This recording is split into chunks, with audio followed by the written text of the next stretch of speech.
시청자 여러분 안녕하십니까? 전 국민이 행복한 부자가 되는 그날까지 일신 우일신 하고 있는 재테크 1번지의 유재덕 인사드리겠습니다. 오늘 아침 기온이 뚝 떨어져서 강원도 내륙 지방에는 벌써 얼음이 어는 곳이 있다고 하는데요.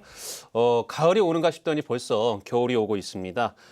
재테크 또한 우리 잠시 한눈을 팔게 되면은 금방 돈들이 이제 새어나가는 경우들이 많이 있는데요. 가정 경제에 좀 냉기가 돌지 않도록 여러분들 미리미리 좀 준비하시고요. 우리 시청자분들도 재테크에 겨울이 오지 않도록 미리 잘 준비하시기 바라겠습니다. 자, 오늘도 시청자 여러분들이 스스로 지피지기 할 수 있도록 도움을 드리겠고요. 제 옆에 저와 함께 같이 진행해 주시는 정상욱 소장님 나와 계십니다. 인사하시죠. 네. 재테크 1번지 시청자 여러분 안녕하십니까? 유재덕 소장님과 함께 화요일 시간 진행하는 한국재무관리연구소 정상욱 소장입니다. 최근 프로야구를 보면 상반기까지 꼴등을 했던 LG 트윈스가요. 기적과 같이 4강을 진입해서 이제 플레이오프에 진입을 하게 되었는데요. 이때 양상문 감독님이 그러니까 인터뷰한 기사를 보면 이런 말씀을 하셨습니다. 급하게 말고 한 걸음 한 걸음 천천히 정진을 하겠다라고 말씀을 하셨는데요. 재테크의 기본도 마찬가지라고 생각합니다. 일확천금을 노리기보다는 자신의 재무 목표별 저축 금액을 잘 산정하시고요. 이 원칙을 토대로 꾸준히 체크를 하면서 자산을 형성시키는 게 재테크의 가장 기본이 아닐까 생각됩니다. 선생님 야구 좋아하시죠? 네, 저는 야구 싫어합니다. 그러세요? 농담이고요. 저도 야구 참 좋아하는데요. 제가 응원하는 우리 두산 베어스가 4강에 진입을 못해서 하여튼간에 우리 LG 트윈스가 잘해서 우승까지 했으면 좋겠네요. 네, 오늘 재테크 1번지 화요일 시간 시청자 여러분들께 경제 내비게이션을 장착할 수 있도록 오늘도 많은 내용 준비했고요. 기대해 주시기 바라겠습니다. 네, 저도 오늘 여러분들이 목적지까지 안전하게 갈 수 있도록 경제 내비게이션이 되도록 하겠습니다. 자, 돈이 되는 재테크 1번지 시작하겠습니다. 시작에 앞서서 우리 재테크 상담을 받고 싶으신 분들은요. 전화로 신청을 해주시면 되는데요. 전화번호 02797-8100번으로 연락 주시면 됩니다. 방송 중에 궁금하신 사항이나 재테크 관련된 상담 받고 싶은 내용 있으시면요. 언제든지 연락하시면 되겠습니다. 자, 첫 번째 순서로는 재테크 이슈를 알아보는 시간입니다. 오늘 재테크 이슈 시간에는 평균 수명 100세 시대라고 하고 있죠. 그래서 이 시대를 살아가는 시점에서 공적연금을 어떻게 하면 가장 효과적으로 활용할 수 있는지에 대해서 좀 자세하게 알아볼 텐데요. 현재 100세까지 무병장수를 하기 위해서 밀가루 음식도 안 드시고 있는 유재덕 소장님께서 이 부분 속 시원하게 정리해 주시겠습니다. 그죠, 소장님? 네, 저를 이렇게 자주 보시는 분들은 살이 빠진 걸 좀 느끼실 텐데요. 실제로 제가 밀가루 음식을 좀 줄이다 보니까 살도 좀 많이 빠진 것 같고요. 좀 발걸음도 가벼워지고 좀 건강해진 걸 느끼고 있습니다. 밀가루 음식을 먹고 소화가 잘 안 되거나 또는 배가 금방 꺼지는 그런 느낌을 갖는다면 밀가루의 공격을 받고 있다고 생각하시면 될 텐데요. 특히 밀가루 음식은 나트륨이 있다 보니까 중독성이 되게 심하고요. 또 염증에 대해서 면역력을 되게 악화시키는 조금은 안 좋은 물질들이 많이 있다고 하네요.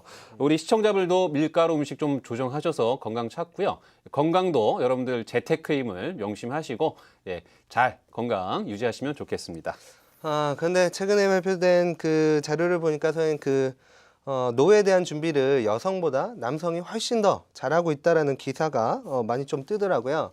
네, 소장님 생각은 어떻게 생각하시는지 간단히 실제 말씀해 노후 준비는 우리가 경제 활동을 하고 있는 그런 남성들 위주로 많이 이제 준비하는 게 일반적이겠죠. 그렇기 때문에 여성보다는 남성의 노후 준비가 더 잘 돼 있다고 합니다. 하지만 여러분들 다 아시겠지만은 우리나라 여성이 남성보다 평균 수명 7년 동안 더 산다고 하죠.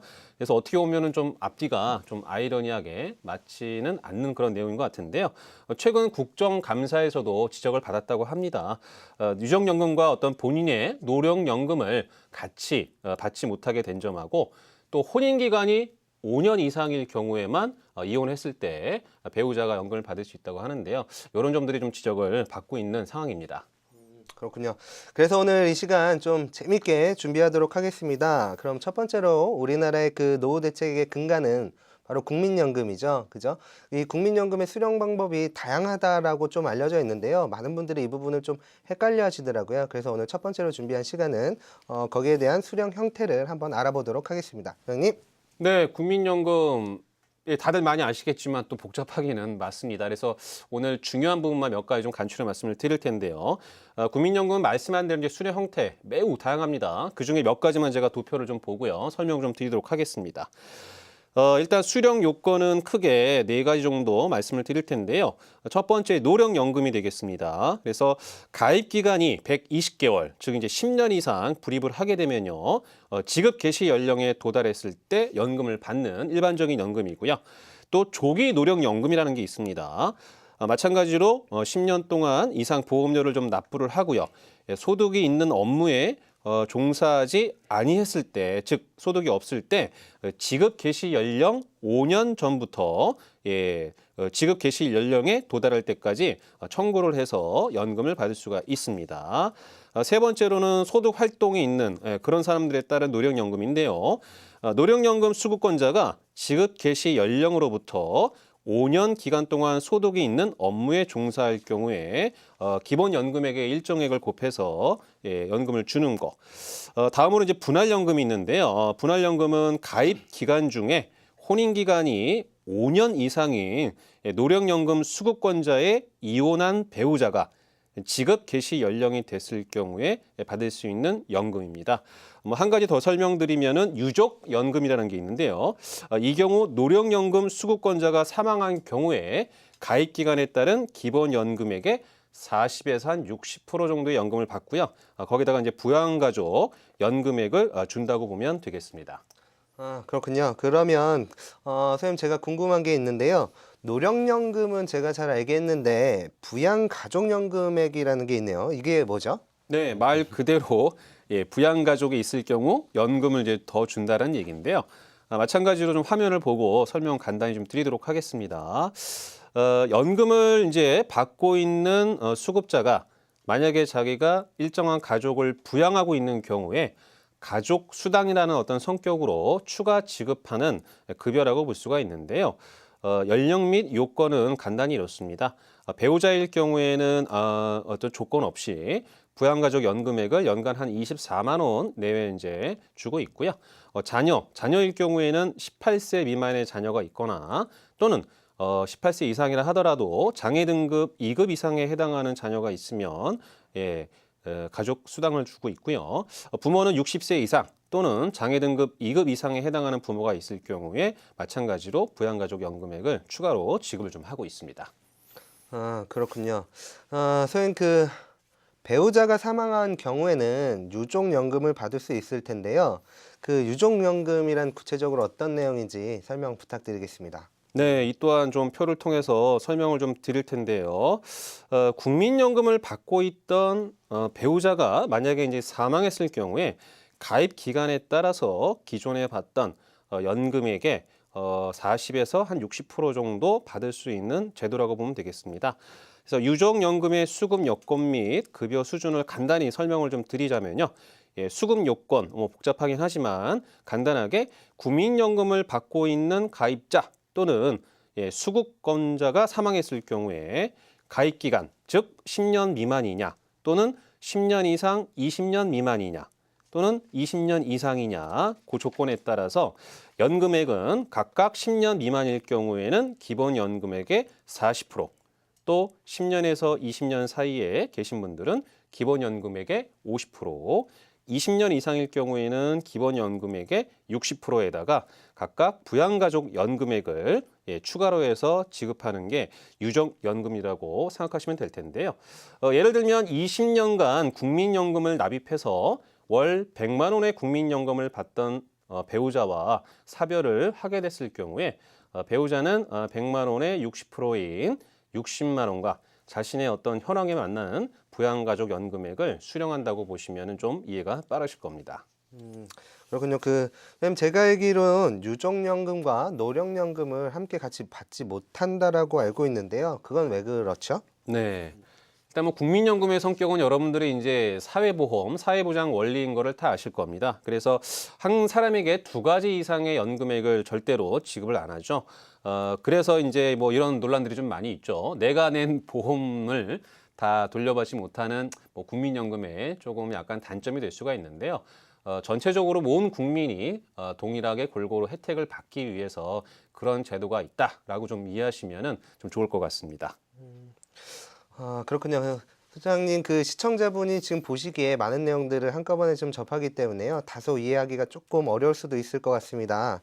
요 내용들을 조금 더 쉽게, 예를 들어서 설명을 해주신다라고 하시더라고요. 알겠습니다.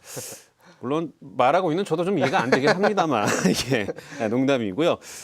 국민연금 되게 어려운 겁니다. 본인이 이제 그 상황에 처하지 않으면은 좀 이해는 어렵겠지만 미리 알고 이제 뭐 접하는 게 더 좋을 것 같으니까요. 예를 들어보도록 하겠습니다. 경제 활동을 하지는 않지만 노후 준비 가능한 거 여러분들 다 아시죠? 국민연금을 통해서요. 그래서 이미 가입자 뭐 많이들 가입하신 걸로 알고 있는데요. 이런 경우에 여성도 어떤 요건을 갖춰서 연금을 받을 수가 있습니다. 예를 들어서 20년간 가입한 남편분이 100만 원의 이제 국민연금을 받고요. 여성분이 30만 원의 국민연금을 받는 상황이라면 남편이 사망하게 되면 유족연금을 선택하든지 아니면 자신의 연금을 선택하고 추가적으로 유족연금의 20%를 이제 선택하게 돼 있는데요. 좀 표를 보시면 좀 이해가 좀 빠르실 겁니다. 그래서 말씀드린 대로 기존에 받는 연금액이 합산해서 한 154만 원이었는데요. 배우자가 이제 사망했을 때 본인 연금을 선택하면은 유족연금의 60%에 20%니까 12만 원에 본인 연금 30만 원에서 한 42만 원을 받을 수가 있는 거고요. 단순하게 유족연금을 이제 선택했을 때는요. 유족연금의 60%인 60만 원을 받게 되죠. 그래서 둘 다 받으면 좋겠지만 이 둘 중에 많은 거를 선택해서 이제 받는 게 유리하다 이렇게 이해하시면 되겠습니다.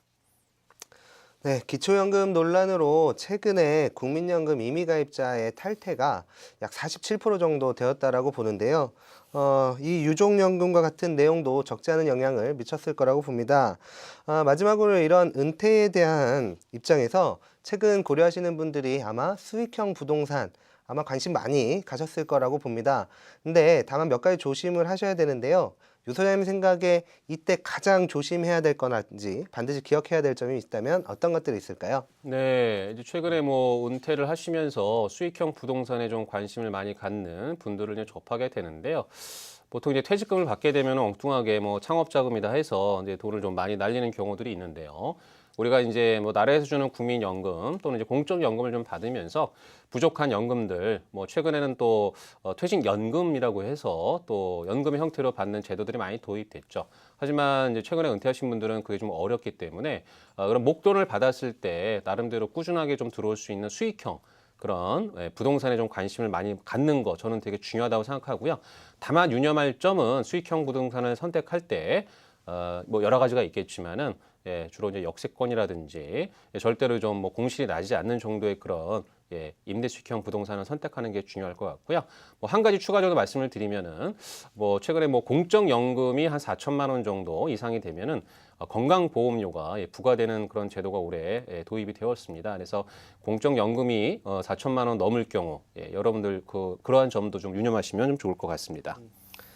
네, 좋습니다. 한 가지 더 기억하셔야 되는 점은 국민연금 같은 사회보험 제도는 기초생활보장뿐만 아니라 그 이상을 더 추구를 해야 되는 것들이 있겠죠. 많은 선진국들이 그러하듯이 대한민국의 이런 보장제도도 국민연금을 포함한 기업연금이라든지 아니면 개인연금 이런 3층 보장제도로 구성이 되어 있는데요.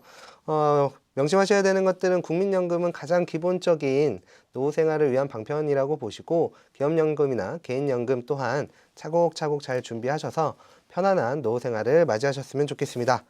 자, 오늘 준비한 재테크 이슈 시간은 여기까지 준비하도록 하겠습니다. 더 자세한 상담이 필요하시거나 궁금하신 점은 문의 전화 주시면 되겠습니다. 02-797-8100번입니다. 네, 이번 순서는 재테크 유머니 시간입니다.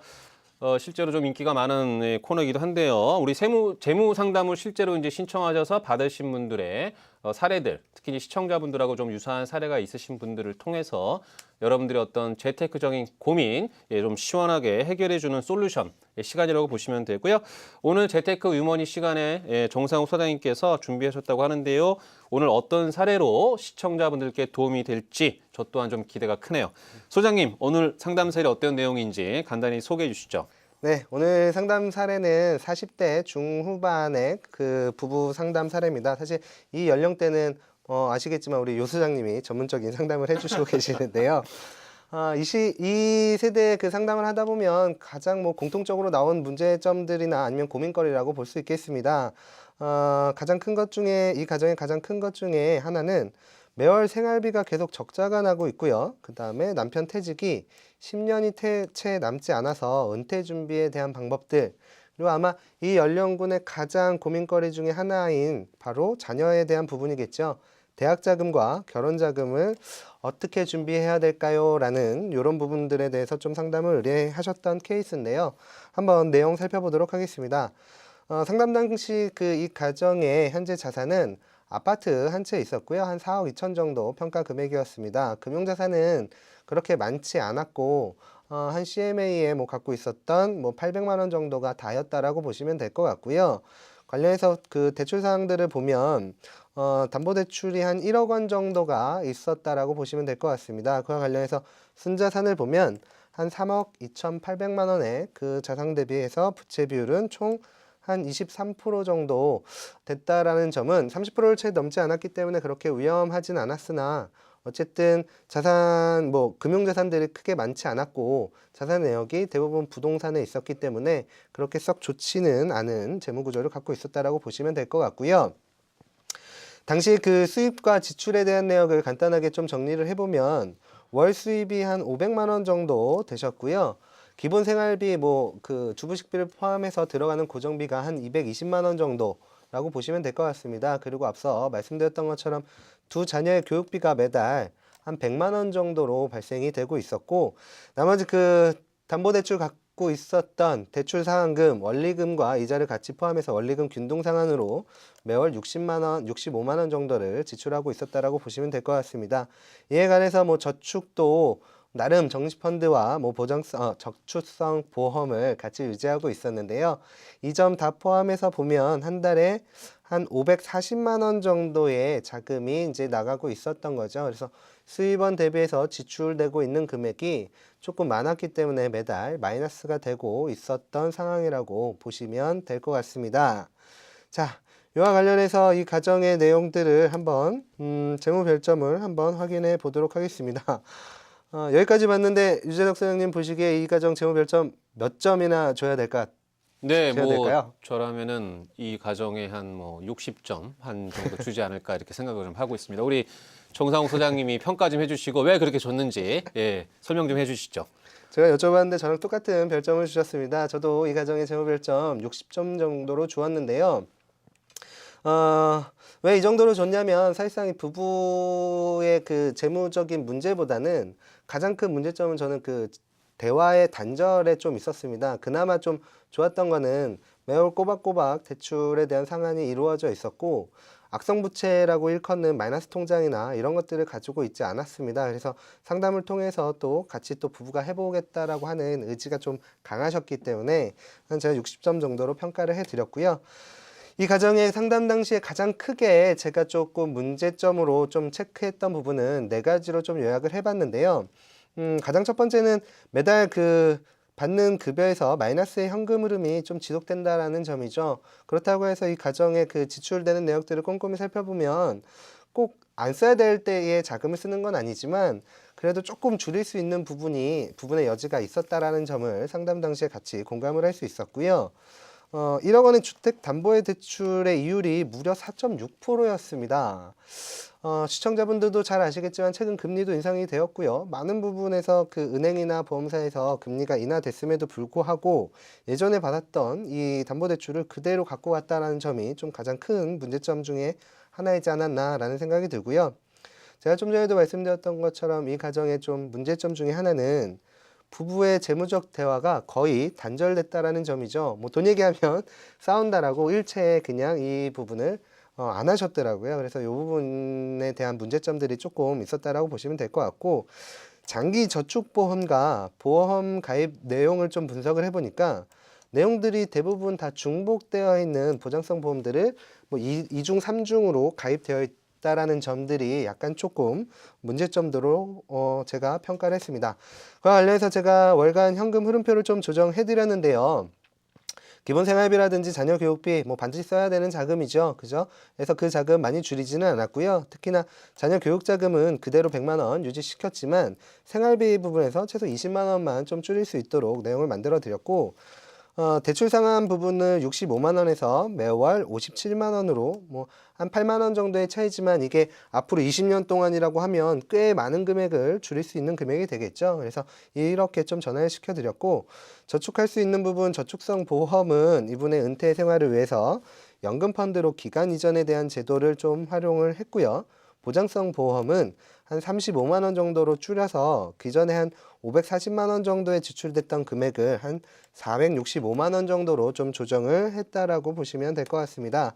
그래서 남는 자금으로 어떻게 좀 준비를 했냐면, 상담 당시 저축성 보험과 그 적립펀드 해서 한 65만 원 정도를 저축을 하고 있었는데요. 적립펀드 비율을 조금 더 올렸고, 그 저축성 그 보험을 연금펀드로 기간 이전을 하면서 소득공제 받을 수 있는 최대의 금액을 활용을 할 수 있도록 좀 준비를 했고요. 아까 가정에 800만 원 정도의 비상예비 자금이 준비가 되어 있다라고 말씀을 드렸지만 사실 그 자금이 바로 또 사용될 자금이었기 때문에 CMA에 매달 30만 원씩 해서 좀 이 자금을 만들 수 있도록 제가 그 월 그 포트폴리오를 좀 변경해 드렸다라고 보시면 될 것 같습니다. 그래서 이 가정의 내용 간단하게 좀 정리를 해보면, 지속적으로 말씀드리지만 부부의 그 재무적인 대화는 좀 반드시 하셔야 될 것 같다라는 점 좀 기억을 해주셨으면 좋겠고요. 소득원의 특성상 비정기 수입원이 이 가정엔 따로 없었기 때문에 CMA나 아니면 MMDA라든지 이런 금융상품들을 활용해서 가정에 비상예비 자금은 반드시 좀 준비를 하셔야 될 필요가 있다라고 좀 말씀드리고 싶습니다. 그리고 부부가 많은 부분을 걱정하셨던 은퇴 후의 생활비에 대한 준비는 아까 재테크 이슈 시간에도 말씀드렸던 것처럼 공적연금을 좀 최대한 활용할 수 있는 방법 플러스 남편의 국민연금액을 바로 좀 확인해 보시는 것도 좋을 것 같고요. 안에 그 가입되어 있는 국민연금 예전에 납입했던 부분들 이런 부분들을 확인해서 최소 임의가입자로 설정하는 부분 또한 안내를 해드렸다라고 보시면 될 것 같습니다. 그리고 이마저도 안 된다. 자녀한테 이 집 한 채 물려줘봐야 뭐 큰 의미 없겠죠. 그래서 이 주택연금에 대한 부분도 좀 활용을 하실 수 있도록 상담을 도와드렸다라고 보시면 될 것 같습니다. 그리고 조금 전에도 말씀드렸던 것처럼요. 연금펀드로 기간을 이전을 시켜드렸는데 사실 상담 세대의 나이가 40대 중후반이었기 때문에 공격적인 그 펀드로 이전을 한다라기보다는 채권 혼합형과 그 채권형과 같이 좀 안전성 위주의 연금 펀드로 그 자금 배분을 좀 해드렸고요. 가족의 보험은 실손의료비 보험에 진단금을 추가할 수 있도록 해서 내용을 준비해드렸다라고 보면 될 것 같습니다. 그리고 마지막으로 한 가지 반드시 기억하셔야 될 점은요. 지금 담보대출의 금리나 이런 것들이 많이 인하됐습니다. 그래서 많이 바쁘시겠지만 발품을 조금만 파신다면 각 은행별이나 아니면 보험사별로 비교를 해보실 수 있고요. 이렇게 비교를 해본다면 현재 내고 있는 담보대출의 이율 최소 1%에서 크게 많게는 2%까지 줄일 수 있으니까 요 점 반드시 좀 활용을 해보셨으면 좋겠습니다. 제가 준비한 재테크 유머니 상담 사례는 여기까지 해서 마무리하도록 하겠습니다. 네, 너무 좋은 내용들을 하시느라고 제가 중간에 끼어들 수가 없었는데요. 예, 한 가지만 여쭤볼게요. 부부가 이제 재무적인 대화를 좀 나누자라고 이제 권고를 좀 해주셨는데, 뭐 혹시 어떠한 방법으로 좀 어떻게 하는 게 좋을지, 본인은 또 어떻게 하고 계시는지 간단히 좀 안내 좀 부탁드리겠습니다. 사실 이 부분은 제가 유 소장님한테 질문을 하려고 했던 내용인데요. 반대로 저한테 질문을 해주셨네요. 마찬가지로 재무상담사로 근무를 하다 보면 저 또한 저희 와이프와 이렇게 돈 문제로 관해서 논쟁을 벌이는 경우 있습니다. 근데 저희 집 같은 경우에는 1년에 딱 2번 정도를 이런 재무적인 대화를 한다라고 보시면 될 것 같고요. 6개월에 한 번씩 하는데 그냥 뭐 별거 없이요. 저희 집 돌아가고 있는 저축의 상황들 재무 목표별로 잘 들어가고 있는지 체크를 하고요. 그리고 한 번쯤 좀 해보셨으면 좋겠는데 이런 재무적인 대화할 때요. 많은 돈 들어가지 않거든요. 부부끼리 좀 조용하고 좀 근사한 데서 뭐 꼭 근사하지 않더라도 좀 식사도 같이 하면서 이런 부분들을 좀 이끌어낼 수 있다면 꼭 돈 문제로 싸우기보다는 적정하게 이야기를 풀어갈 수 있는 부분이 반드시 생길 테니까요. 우리 시청자 여러분들도 꼭 해보시기 바라겠습니다. 네, 잘 알겠습니다. 역시나 이번 상담 사례도 속 시원하게 좀 잘 풀어주신 것 같습니다. 어떠셨습니까? 우리 시청자 여러분들도 비슷한 상황이 있으신 분들, 혼자 해결하기 어려운 그런 재무적인 문제들이 있으시면요, 전화로 상담 문의해 주시면 될 것 같습니다. 재테크 1번지 문의 전화는 항상 열려 있고요. 02-797-8100번으로 전화 주시면 되겠습니다. 자, 재테크의 모든 궁금한 점을 속 시원히 알려드리도록 하겠습니다.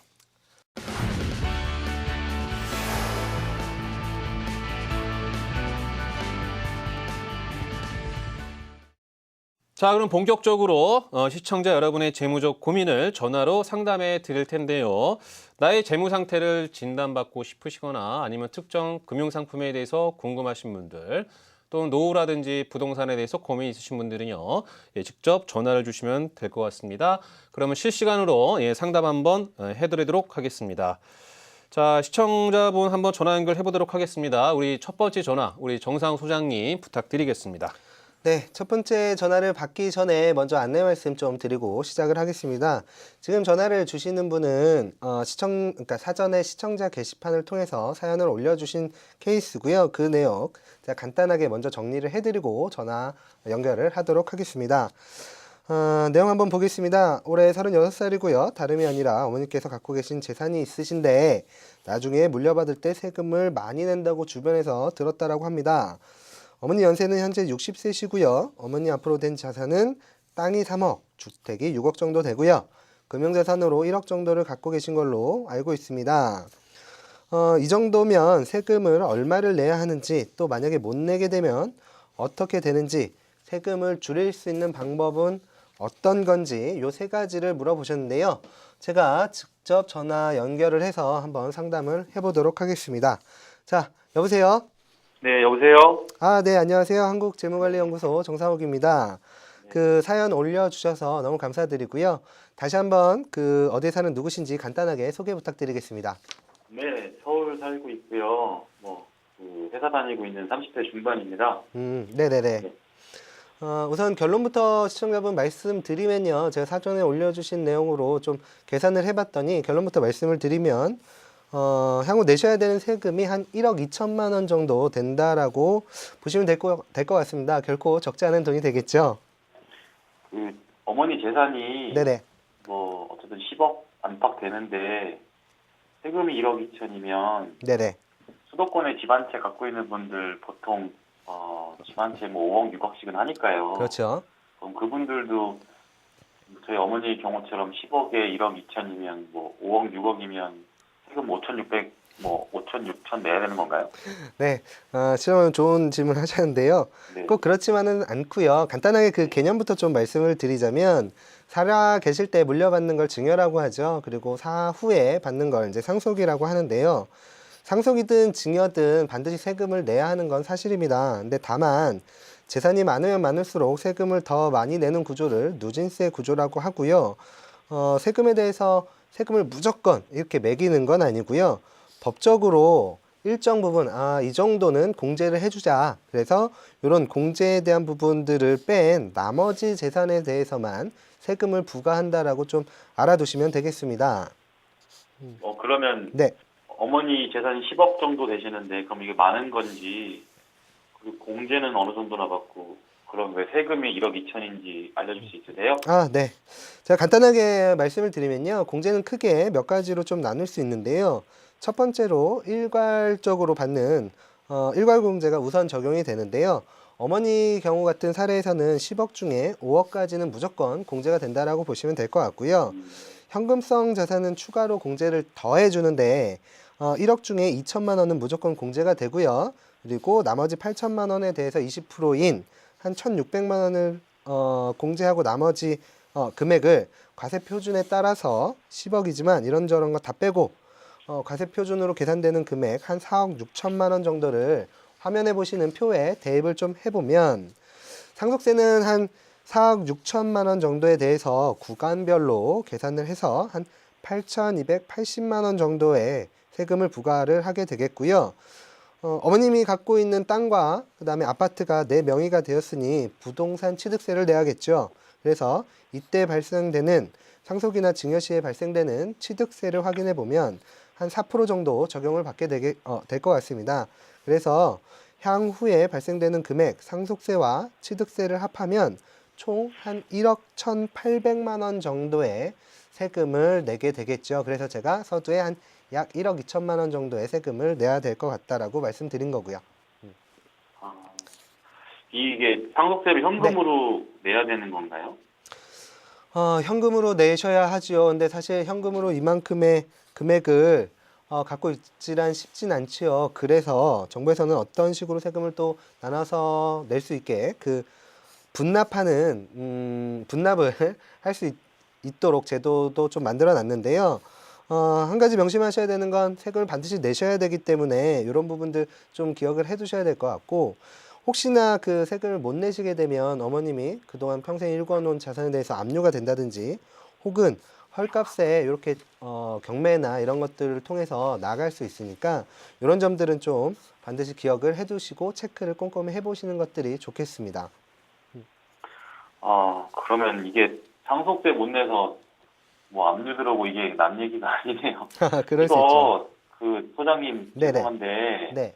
이 세금 아끼는 방법도 알려줄 수 있으세요? 세금을 아낄 수 있는 방법, 물론 있겠죠. 근데 제가 지금 여기서 간단하게 말씀드릴 수 있는 거는요, 가장 첫 번째로 일부를 그 사전 증여할 수 있는 증여를 먼저 좀 하시는 방법을 좀 알아보셨으면 좋겠습니다. 한 번에 큰 금액을 물려주기보다는 좀 기간에 따라서 여러 번에 걸쳐서 좀 쪼개서 물려주는 게 좀 편하긴 한데요. 이 방법의 경우에는 좀 시간이 많이 걸린다라는 제약이 있긴 하지만 이렇게 되면 세금을 좀 최대한 줄일 수 있을 것 같고요. 제가 사전에 준비한 표를 보면서 잠깐 설명을 들어드리도록 하겠습니다. 기간이 좀 필요하긴 하지만 총 1억 5천만 원씩 3번에 걸쳐서 증여를 하게 되면요. 물려줄 때마다 5천만 원을 뺀 1억에 대해서 1천만 원 내 세금만 내면 되겠죠. 결국 증여로는 총 3천만 원의 세금만 내면 되게 되는 셈입니다.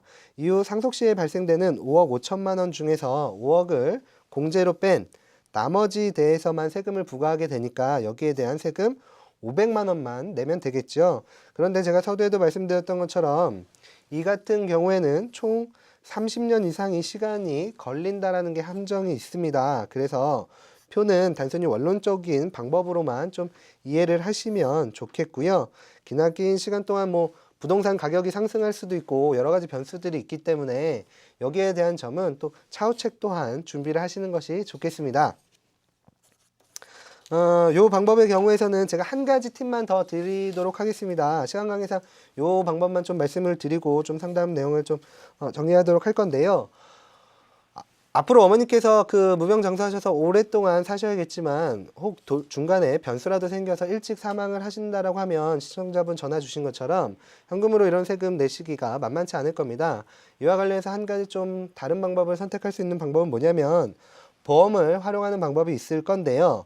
앞에서 말씀드렸던 것처럼 일시에 많은 돈들이 들어가기 때문에 요 중심보험을 좀 활용해 보면 좋을 것 같습니다.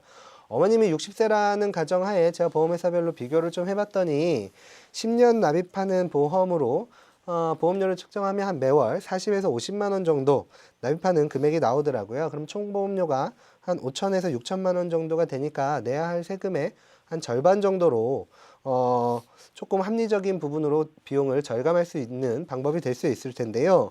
반드시 주의해야 할 점은 이 보험의 계약자는 어머님이 되시면 안 되고요. 전화 주신 시청자분 이름으로 계약자가 돼야 된다는 점 반드시 기억하셔야 될 겁니다. 왜냐하면 계약자가 어머님으로 된다면 이 재산 또한 어머니 재산으로 평가를 해서 이 사망보험금을 받을 때도 세금이 부과되기 때문에 계약자는 반드시 시청자분 명의로 하셔서 좀 내용을 만드시는 게 좋을 것 같다는 점 말씀드리고요. 아쉽게도 시간 관계상 제가 여기까지 말씀드리고 향후에 좀 더 자세한 내용은 전화 상담이나 이런 것을 통해서 제가 도와드리도록 하겠습니다. 오늘 전화 주셔서 감사합니다. 네, 감사합니다. 네. 사실 그동안 제가 그 방송이나 뭐 이런 그 얘기할 기회마다 종신보험보다는 사망에 대한 부분을 정기보험으로 좀 준비하자라고 말씀을 드렸는데요. 사실 이와 같은 사례, 뭐 즉 예를 들어서 자산이 10억이나 20억 이상 정도가 된다라고 하면 세금의 목적으로 종신보험을 좀 적절하게 활용하는 것 또한 방법이 될 테니까요. 이 부분 좀 참조를 하시기 바라겠습니다. 두 번째 상담은 저희 유 소장님께서 도와드리도록 하겠습니다. 소장님. 네, 하여튼 첫 번째 상담은 너무나 저도 감명 깊게 잘 들었고요. 자, 그럼 두 번째 상담 제가 좀 도와드리겠습니다. 예, 여보세요. 여보세요. 아, 네, 반갑습니다. 어디에 사는 누구신지 그리고 뭐 어떤 도움이 필요해서 좀 전화해 주셨는지 한번 말씀 좀 간단히 부탁드리겠습니다. 네, 저는 50대 중반이고요. 관악구에 거주하고 있습니다. 네, 전화해 주셔도 감사하고요. 어떤 부분이 네. 궁금해서 전화하셨나요? 네, 4년 전에 남편과 사별하고요. 아이고, 두 자녀랑 그러셨구나. 함께 살고 있는데 네네. 현재 마트에서 일하고 버는 돈이 한 130만 원 정도 되고요. 네, 월 130만 원 정도요. 네, 네네. 당시 남편 보험에서 나온 돈 2억 정도 있었거든요. 아유, 그나마 도 보험 들어나 다행이셨네요. 네. 지금은 근데 얼마 정도 있으세요? 현재 한 3천만 원 정도 있거든요. 네. 그리고 살고 있는 집 한 채가 전부고요. 아, 그래도 집이 있으시네. 알겠습니다. 네. 상황은 제가 대충 파악했고, 그러면 좀 어떤 점을 도와드릴지 구체적으로 좀 부탁드릴까요? 이제 애들 결혼도 해야 되고 또 제가 또 건강이 좀 안 좋아지니까 무릎 관절도 좀 안 좋고 해서요. 네. 언제까지 일을 해야 될지 모르겠고 나이는 먹고 돈은 없고 애들한테 짐이 될까 걱정이 많거든요. 그렇죠. 뭐 우리나라 부모님들 애들한테 짐이 안 되는 게 제일 중요한데 걱정이 좀 많으셨겠네요. 일단 두 명 네. 자제분이 있다고 하셨는데 지금 혹시 뭐 소득 활동을 하고 있나요? 지금 큰아이는 한 1년 정도 됐고요. 네네. 막내는 올해 졸업했는데 아직 취업 못했어요. 그것도 걱정이에요. 네. 뭐 시청자분 너무 좀 걱정이 너무너무 많으신 것 같습니다. 네. 네. 아, 일단 많이 시청자분 말씀하신 내용 중에 제가 딱 두 가지 정도만 집중적으로 좀 설명을 좀 드리겠습니다. 네. 네. 일단 우선 이제 결혼 자금, 자녀의 결혼 자금을 이제 준비하는데 걱정이 좀 많다. 이렇게 말씀하셨는데 혹시 뭐 자녀분들하고 현재 어떤 재무적인 현황이나 이런 것들에 대해서 또는 시청자분의 어떤 고민에 대해서 좀 이야기를 좀 나눠본 적이 있으신가요? 지금까지 그런 적은 없는 것 같아요. 그렇죠. 자녀분들까지 걱정을 시키면 좀 그럴 테니까. 네. 하지만 좀 더 먼 미래를 좀 내다본다면 자녀분들하고 현재 시청자분의 어떤 재무적인 현황 이런 것들을 꼭 이야기를 하시는 시간을 갖는 게 일단 좋다고 말씀을 드리겠고요. 정확히는 제가 모르겠지만 그간 남편의 보험금 아까 한 2억 원 정도 이제 받아서 아마 모자란 생활비나 자녀분들의 학자금 뭐 해결을 해오신 것 같은데요. 만에 하나 이제 뭐 이마저도 거의 없는 상황에 또는 본인이 아까 무릎 관절이 안 좋다고 하셨는데 건강상의 이유로 소득원이 없어질 수 있는 상황들에 대해서 자녀분들도 현실적으로 좀 인지를 좀 해야 될 것 같습니다. 부모로서 좀 미안하기도 하고 결혼할 때 전세라도 해줘야 될 텐데요. 네, 저도 네. 두 딸아이 아빠로서 물론 뭐 아들이 없어서 참 다행이지만 충분히 이해를 하는데요. 하지만 본인이 나중에 자녀분들한테 짐이 안 되시려면 그런 부분들을 좀 이해를 하셔야 될 거고 현실적으로 꼭 이제 파악을 하셔야 될 텐데요. 일단 두 자녀분에게 현재의 가정 상황을 좀 정확히 이제 인지를 좀 해주시고 가능한 한 첫째 자녀분이 취업을 하셨다고 하시니까 둘째 자제분이 올해 취업을 하시게 된다면 그 자제분의 어떤 소비 지출, 그러니까 현금 흐름이죠. 이런 것들에 대해서 좀 잘 관리할 수 있도록 오히려 조언을 해주는 게 좋은데요. 만에 하나 뭐 시청자분 어려우시면 제가 무료로 좀 상담해 드릴 수 있으니까요. 자녀분들 데려오셔도 좋을 것 같습니다. 또 이런 얘기 들어보셨죠? 준비되지 않은 노후는 재앙이다. 이런 얘기 들어보셨죠? 네, 저도 들었어요. 요즘 그래서 연금을 들어야 하나 생각 중이에요. 네, 혹시 시청자분 이름으로 국민연금이나 아니면은 뭐 따로 개인연금 들어놓은 거 있으신가요? 국민연금은 옛날에 제가 회사 다니는 때 몇 년 냈을 거고요. 개인연금은 없어요. 아, 국민연금, 제가 아까 이제 설명드렸지만 국민연금은요, 홈페이지에서 한번 우리 시청자분께서 납입한 국민연금 금액하고 나중에 받을 수 있는 예상 금액 한번 확인하시고요. 혹여나 120회, 즉 10년 이상 납부하셨다면 연금의 형태로 이제 받을 수 있으니까 좋고요. 혹시 이제 120회, 즉 10년 미만 납입하셨으면요. 사실 말도 많고 탈도 많은 이제 국민연금이지만 우리가 그나마 물가 상승률을 연동해서 연금을 받을 수 있는 나라에서 좀 보증을 해주는 국민연금이니까요. 그 모자란 기간 동안은 이미 가입자 최소 금액이 한 89,100원 정도만 내시면 되니까요. 그거를 채워서 좀 가입을 하시고 사실 보험사의 개인연금을 현재 나이 비해서 나중에 받는 금액이 국민연금보다는 이제 그렇게 유리하지 않으니까요. 차라리 그 정도 금액 아니면 좀 더 보태서 본인이 희망하시는 연금액 정도를 신청하셔서 이미 가입자를 신청하시는 게 좀 유리할 것 같습니다. 네, 그 정도는 낼 수 있을 것 같으네요. 네, 다행이시네요. 그럼 다음으로 지금 건강상의 문제로 어떤 수입원이 좀 줄거나 또 없어질 수 있다고 참 걱정을 하셨는데 그렇게 되면 종국에는 이제 지금 자녀분들이 생활비를 충당해야 되는 그런 상황이 아마도 시청자분이 각장 걱정하시는 그런 상황이 생기실 것 같은데요. 그래서 다시 한번 강조를 좀 드리겠는데 미리 이런 상황을 자녀분들하고 반드시 이야기 좀 나눠 계시고 아까 2억 원 중에 한 3천만 원 정도는 그나마 남았다고 하시고 두 분 자제분이 이제 대학은 다 졸업하셨으니까 요 자금은 반드시 그런 상황을 대비해서 자녀분들한테 투입하지 마시고요. 본인이 혹시 직장을 이제 잃었을 경우에 대비하는 자금으로 활용하시는 게 일단은 좀 좋을 것 같습니다. 네, 쉽지 않겠지만 애들하고 얘기를 해보겠습니다. 네, 쉽지 않은 게 아니라 반드시 하셔야 됩니다. 예. 자, 그다음에 두 번째로 이제 집 한 채가 그나마 있다고 하셨으니까 혹시 집에 부채가 있나요? 다행히 부채는 없습니다. 예, 아까 걱정이 많다고 하셨는데 정말 다행이시네요. 네. 자, 일단 시청자분께서 가장 지금 걱정하시는 게 본인이 활용할 수 있는 연금 자산, 즉 자녀들한테 짐을 안 지고 싶으시니까 조금 전 말한 어떤 공적 국민연금 가입 분명히 하시고 그다음에 두 번째로는 이제 집을 자녀분들이나 어떤 이렇게 증여나 상속으로 물려줄 생각이 없으시죠? 예. 네. 예, 그래서 주택연금 제도라는 게 있습니다. 그래서 요거를 활용하시면요. 제가 보기엔 국민연금하고 주택연금 충분히 자녀들한테 짐 안 지우고 노후 준비 가능할 것 같습니다. 주택연금이라는 거 저도 들어보긴 했는데요. 정확히 어떤 내용인가요? 네, 쉽게 얘기하면요. 주택연금은 내가 갖고 있는 집을 이렇게 나라에다가 이제 맡기고 그만큼의 금액들을 받는 건데 기준은 간단히 제가 설명드릴게요. 일단 만 60세 이상 돼야지 이제 가입이 가능한데요. 1주택만 우리 시청자분은 해당이 되실 것 같고요. 그다음에 매년 죽을 때까지 선택을 할 수 있는데요. 종신토록 연금을 좀 지급할 수 있는 상품인데요. 간단히 제가 예를 들어 드릴게요. 혹시나 지금 갖고 있는 집이 내가 3억 원 정도의 값어치가 있다. 그러면요. 60세 기준으로 보면요. 매년 종신토록 700만 원 정도 받을 수 있고요. 만약에 내가 70세에 주택연금을 가입한다면 한 1,000만 원 정도의 연금을 종신토록 지급받을 수 있습니다.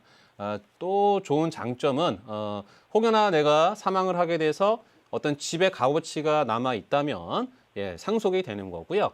만약에 내가 아주 장수를 해서 100세 이상 산다고 가정을 했을 때 집의 값어치가 넘어가는 연금을 받았다 하더라도 나라에서 야, 더 받았으니까 돈 더 내 이런 얘기 안 하니까 그 제도를 이제 활용하시면 좀 좋을 것 같습니다. 좀 이해가 되시나요? 네, 저한테는 정말 필요한 것 같으네요. 어떻게? 네, 좋을 것 같은데요. 일단 속이 시원하시죠? 네. 저 또한 우리 시청자분, 자녀분들 걱정 덜어드리고 본인의 노후 준비도 할 수 있으니까 하여튼간에 좀 더 자세한 상담 원하시면요, 나중에 전화 주신 전화로 주시면 또 도움을 좀 드리도록 하겠습니다. 네, 감사합니다. 네. 네, 수고하셨습니다, 선생님. 옆에서 듣고 있는데, 저도 모르게 부모님 생각이 납니다. 사실상 제가 좀 재미있는 자료들을 좀 발견했는데요. 전화 주신 시청자분들의 세대를 흔히, 베이비붐 세대라고 하죠. 좀 속된 표현으로 낀 세대라고도 얘기를 하는데요. 죄송합니다. 위로는 부모님을 부양해야 되는 상황에서 밑으로는 자녀들까지 책임을 져야 되는 아주 힘든 세대라고 하는데, 더 재미있는 사실은 내 노후 준비가 되어 있지 않은 상태에서 우리 아이들이 더 공부를 하겠다라고 하면 무려 78%가 더 이걸 지원하겠다라는 뭐 발표들이 있습니다. 사실상 좀 많이 안타까운 부분이 있긴 한데요. 대한민국 모든 부모님들 이 시간을 빌어서 감사드린다는 말씀 드리고요. 모두 파이팅 하시기 바라겠습니다. 자, 오늘도 정신없이 달려왔고요. 앞으로 더 궁금한 점이 있거나 문의하실 분들은 02797-8100번이나 시청자 게시판을 이용하셔서 연락 주시기 바라겠습니다. 네, 다음 시간에 더 많은 분들과 재테크 상담할 수 있도록 또 우리 정소니까 많은 준비 노력하도록 하겠습니다. 현명한 재테크 선택이 아니라 이제 필수라는 거 여러분들 꼭 유념하시고요. 우리 시장을 바라보는 그런 해안 끊임없이 기르시기를 바라겠고 저희가 도와드리겠습니다. 네, 감사합니다. 지금까지 우리 시청자 여러분 수고하셨고요. 우리 정 소장님도 수고하셨습니다. 감사합니다. 감사합니다.